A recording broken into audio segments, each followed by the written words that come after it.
നമ്മളിന്നൊരു pump complaint ആണെന്ന് പറഞ്ഞിട്ട് നോക്കാൻ പോയായിരുന്നു. അപ്പോൾ പോയപ്പോഴത്തേക്കും പമ്പിന് വേറെ വിഷയമൊന്നുമില്ല, പമ്പിൻ്റെ പാനൽ ബോർഡാണ് കംപ്ലൈൻറ്റ്. അങ്ങനെ പാനൽ ബോർഡ് ഇളക്കി നമ്മൾ ഷോപ്പിൽ കൊണ്ടുകൊടുത്തു. അതിൻ്റെ കംപ്ലൈൻറ്റ് കണ്ടുപിടിച്ചു. അതിൻ്റെ അകത്തൊരു കോയിൽ വരും, ആ കോയിൽ മാറ്റിയാൽ ക്ലിയറാവുമെന്ന് പറഞ്ഞു.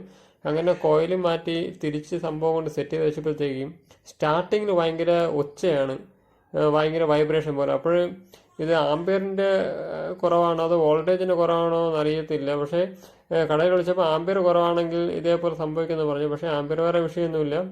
അപ്പോൾ ഇതെന്തുകൊണ്ടാണ് ഇങ്ങനെ സൗണ്ട് കേൾക്കുന്നതെന്ന് അറിയില്ല. കറക്റ്റ് അറിയാമെന്നുള്ളൊരു കമൻറ്റ് ചെയ്യണേ.